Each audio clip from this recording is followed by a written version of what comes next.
ഇതാണ് കുട്ടി. അമ്മയ്ക്ക് ബ്ലഡ് കൊടുത്തത് ഇയാളാ. താങ്ക്സ്. അയ്യോ അതൊന്നും വേണ്ട. എട് എന്ത്? ക്യാഷ് എടുക്ക് മോളെ. ക്യാഷോ?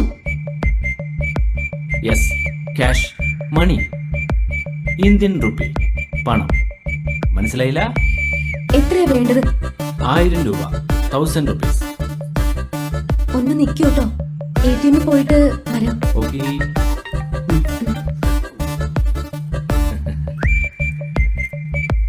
നാണമില്ലല്ലോടോ ഒരു സഹായം ചെയ്തിട്ട് പൈസ ചോദിക്കാൻ.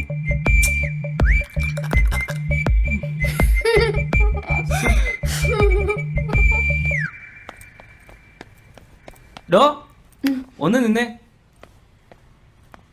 അതെ, ഞാൻ ചുമ്മാ പറഞ്ഞതാ, തന്നെ ഒന്ന് കളിയാക്കാൻ വേണ്ടി. എന്നെ നേരത്തെ അറിയോ? നേരത്തെ ഒന്നും അറിയില്ല, പക്ഷെ 2 മാസമായിട്ട് എനിക്കറിയാം.